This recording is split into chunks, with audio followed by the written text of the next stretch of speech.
So, hey there mga may loves, Libra! Thank you so much for always staying here with me in this channel. So, this is a bonus reading here for you guys, no? Because isa rin kayo, no, sa pinakamaraming mga viewers ko dito sa aking main channel. Kaya naman, yes, you heard it right, no? So, main channel po ito, no? So, if you haven't tried pa na mag-visit dun sa aking other channel, ang link po ay nilagay ko sa description box ng reading na ito. So, if you're interested na tumambay dun, mayroon din tayong daily collective readings na ina-upload there, no? So, Dalnim yung name ng channel na yun. So, for all signs po yung collective reading. So, pwede rin kayong manood at makinig. Basta just take only what resonates. So, Libra, in this reading, nakukuha tayo rito, no, ng added information for you guys, no? So, this is a bonus reading. So, thank you so much for your warm love and support sa akin. So, maraming salamat Libra and yes, cross-watchers ni Libra at may Libra placement sa kanilang natal or birth chart. Welcome din kayo everybody. Mayroon kayong free will na pwede nyong gamitin anytime, anywhere. And of course, you can flip roles, no? Dahil pwede magkapalit-palit dito yung energies at wala tayong gender. Babae, lalaki, LGBT, everybody, welcome. So, let's see what we have here for me Libra people. This is a bonus reading for you guys.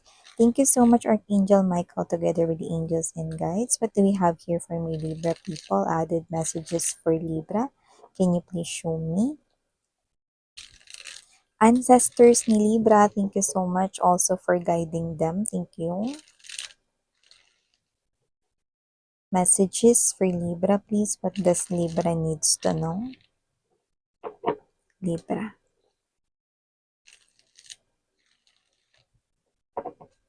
What does Libra needs to know?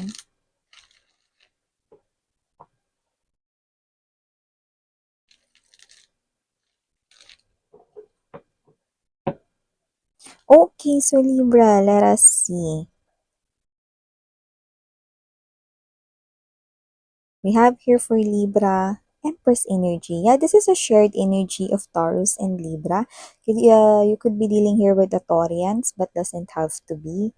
Okay? Pwede ring any zodiac sign yung kadil mo. Basta the Empress energy is a shared energy of Taurus and Libra, no? So there could be abundance speaking dito, no, loudly para sa inyo Libra, but let's see more. Also have here the Seven of Wands energy. Present din Six of Swords for you, Libra. Andito din Ace of Swords, Page of Swords, Queen of Swords. Bottom of the deck, we have here the Six of Coins, Hangman energy, Page of Pentacles energy.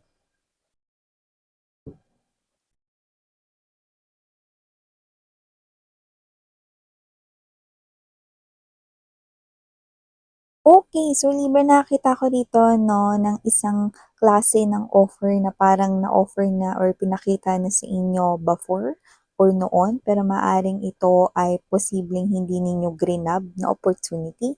Yeah, it could be an opportunity right here related with your work, no, or related here with your career or with your money, business, no. So, yeah. So, I do see that whether kung ano man yan, related yan sa kaperahan na in-offer noon sa inyo, and it looks like no, na parang niregret nyo na hindi nyo yun tinanggap noon. But this time, it will show up. But this time din, igagrab mo na yun. So, maaring ito na yung tinutumbok dito na Empress Energy. Maaring yan na yung panggagalingan dito, no, ng more prosperity, no, and more abundance energy for you guys. No? So, nakikita ko kayo dito na mag embodies kayo ng katangian ng isang Taurus na pagiging masipag, no?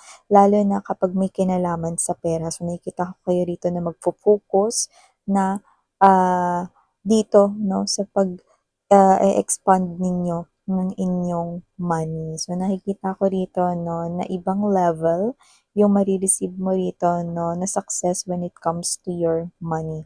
At ito na nga yung simula nun. So, nakikita ko rito na nagiging excited kayo, Libra, and you will grab this opportunity ngayon like kayo to with the Page of Coins energy, Six of Coins in reverse, and the Hangman. Hindi ko na ito palalampasin pa.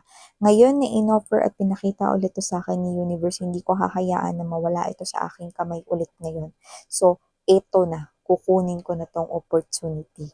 na ito. Ayan 'no. So, nakikita ko rin dito na maliban diyan 'no, so na talagang getching na kayo diyan Libra sa opportunity na 'yan, meron din ditong energy na gusto ring i-grab ang isang opportunity and it looks like it's a situation right here. So, this person here maaaring hinanap niya kayo 'no, hindi naman kayo dito as in literal na nagtago. Pero meron ditong energy na posibleng kayo 'to 'no na posibleng iniwasan niyo siya or posibleng kayo 'to 'no, na basta may parang gap yung energy ninyo 'no. But this time na makikita ka niya or nakita ka niya, hindi niya palalampasin itong pagkakataon na 'to. So, this person here will definitely talk to you. Maririnig mo yon that this person here look for you, na nakita ka niya ulit and he or she is so happy to see you once again 'no. So, hindi na siya dito magpapaano hindi na siya dito magpapaligoy-ligoy pa 'no. So, this person here will directly tell you lahat 'no, like mudot 'no, lahat 'no, ng kanya ritong nararamdaman para sa'yo. So, you will definitely hear whatever it is 'no, na lalabas sa kanyang bibig 'no, lahat 'yun ay galing sa kanyang emotions, lahat 'yun ay true. Excuse me. So, as you can see na my throat chakra is reacting right now 'no, so it looks like na parang this person here is parang alam mo yung energy na ano, namamalit na yung boses niya rito 'no, dahil siya 'to na palagi niya 'tong pina-practice or palagi niya 'tong, gustong-gusto ng sabihin sa'yo pero hindi ka naman din niya dito mahagilap. And now, the opportunity is showing up for him or her. So, nakikita ko dito na 'pag nakita ka niya rito kahit may kasama pa kayo, friend or family member or basta kahit may kasama kayo rito 'no, lalapitan at, kakausapin niya pa rin kayo. So, this person here will definitely, buy time 'no, para makausap kayo. So, when I say buy time, hindi naman yung as in bibilhin niya 'no, para oras mo rito or whatever 'no. Pero definitely, this person here will do everything, magme-make ng effort 'no, para magkausap kayo. Okay, maririnig mo yun na matagal ka na niyang hinahanap dito. 'Yan. So, for some reason, nakakuha tayo ng medyo sad yung energy niya. So, talagang feeling ko na-stress talaga siya rito na hinahanap niya kayo 'no. Pero puwede rin naman na lumayo kasi kayo. May gano'ng klase ng energy with the Seven of Wands. So, nakita ko dito maliban diyan, Libra, meron din ditong mensahe kung saan posibleng meron kayo ritong magkakaroon kayo rito ng interes sa isang bagay or sa isang sitwasyon kung saan hindi mo naman 'yan ginagawa everyday or hindi naman 'yan parte ng iyong everyday routine, pero magiging parte na 'yan ng iyong pang-araw-araw. Bakit kamo? Kasi with the Page of Swords energy, Ace of Swords right here, nakita ko rito 'no, na 'yang pagkakainteresan mo 'no, is pag-aaralan mong mabuti, either ipa-practice mo 'yan or ikaw 'to 'no, na nakikitaan mo kasi ng potensyal 'yan, eh. Meron kang nakikita diyan na posibleng makapagpabago ng maganda, magpapa-improve, okey? Hindi ko alam kung anong ibig mo sabihin dito, kasi puwedeng may negosyo ka, baka 'yan ay makakapagpa-improve ng negosyo mo for the betterment, 'di ba? Or baka 'yan ay makapagpa-attract pa more ng mga suki 'no, more suki, 'di ba? Kung may business ka or negosyo 'no, or baka 'yan na 'no, yung hinihintay mong sagot dito para ikaw yung maging mas qualified or mas angat or mas piliin kung meron ka mang ina-applyan or tina-target na bagong posisyon, mapatrabaho man 'yan or whatever, okey? Basta meron ka ditong pagkakainteresan kung saan hindi 'yan parte ng araw-araw mo, pero magiging parte na 'yan ng araw-araw mo kasi nakikita kong ini-effortan mo 'yang aralin 'no. I'm seeing you willing to learn more about that 'no, or nakikita ko na basta, paglalaanan mo 'yan ng time dito, 'yan. So, maliban diyan nakita rin tayo ng energy dito, ito para para naman ito sa, makaka-resonate na konti lang, 'yan 'no. Nakita ko rito na maaaring magkaroon rito ng tampuhan or yung iba may tampuhan na talaga kayo nito. It is, between you and a parent vibe or kung hindi parent vibe puwedeng mas matanda 'to sa'yo like kuya mo, ate mo, 'yan 'no. Parang gano'n yung energy 'no. Puwedeng pinsan mo pero parang mas matanda talaga yung energy sa'yo. Pero yung iba, it could be your parent, could be your mom 'no. So nakita ko dito na kung may tampuhan na talaga kayo nitong tao na 'to 'no, nakikita ko rito 'no, na parang nagiging mahirap sa kanya na ganyan yung sitwasyon ninyo. Alam ko with the Seven of Wands energy and there's the Six of Swords, miss yan, sinasabi mo lang yan kasi ano, um kasi gusto mo na galangin namin yung parents namin or whatever, mga gano'n. Siyempre nandun na tayo 'no, pero siyempre dito kasi mga babes 'no, nakita ko rito 'no, that this is your mom, if this is a parent, hindi ka niya kayang matiis, ano. Kahit yung iba ito ay kuya, ate ninyo, okey? This person here loves you and misses you, okey? At hindi yun plastic, talagang they do. They miss you, 'yan 'no. So, mahirap ito for them, lalo na kung nanay mo 'to, o lalo na kung ikaw ay, someone na lola mo 'to or lolo mo 'to 'no, may gano'ng klase rin ng energy. So, ikaw ito 'no, na parang hindi mo 'yun nage-gets masyado na dahil posibleng yung pinagtalunan ninyo 'no, has something to do with something serious para sa'yo 'no, pero this person here is missing you. At 'pag nag-reach out ka sa kanya, alam mo this person here will definitely lahat ng mga ano, um, tinayo niya rito 'no, na parang, um, blockage 'no, is parang unti-unti na magsisibagsakan 'no. So, parang importante pa rin dito 'no yung family 'no, yung blood 'no, and siyempre this person here loves you naman. So, 'yan. So, itong tampuhan na 'to 'no, itong, issue na 'to 'no, is para sa kanya 'no, mahirap din. So, 'yan. So, this person here is missing you. That's an added message here. 'Yan. So, maliban diyan Libra, nakakita rin po tayo dito ng energy na posibleng meron dito na mag-invite sa inyo 'no, sa isang lugar, ayan 'no. Pero hindi pa kayo as in makapagpasya rito ng 101% or hindi kayo makakapag-decide na, "O sige sama ako, tara." 'Yan 'no, parang hindi kayo gano'n agad 'no. So, whatever it is, it looks like you are considering right here 'no. Yung iba siguro tinitingnan ninyo na baka meron pa kayo rito na maging importanteng lakad sa araw na 'yan 'no. Pero sa nakikita ko rito yung parang wala pa, yung parang ayaw mo naman talagang pumunta diyan sa sa nag-imbita na 'yan sa inyo. Kaya parang kayo 'to na hindi pa makakasagot kasi baka magkaroon ka pa rito ng lakad na mas maganda or parang something na mas gusto mong puntahan. See? Parang ikaw 'to na hindi ka muna maka-oo kasi iniintay mo kung magkakaroon ka pa ng lakad diyan or baka mayro'n pang mag-imbita sa'yo rito or baka meron ka pa ritong samahan na travel or outing, gano'n, na parang mas gusto mo yung puntahan. So, hindi ko alam kung anong ibig mong sabihin dito. Baka hindi mo lang masyadong feel yung nag-invite or possible na nakikita mo yung travel na yun na baka maaksaya lang yung oras mo or boring. Basta may gano'n, 'yan 'no. So, parang kayo 'to na hindi mo na kayo sige check ko muna yung calendar ko, or yung schedule ko. 'Yan 'no. Pero this is you na parang pagkita mo sa schedule mo wala pa naman nakalagay. Pero ayaw mo pa rin kasi ikaw 'to na waiting baka merong matapat dun 'no, na sakto dun ka sasama, 'yan 'no, if ever man, 'yan. So, yung iba naman, hindi naman yun yung senaryo, pero kaya hindi kayo rito makaka-oo agad, it is because of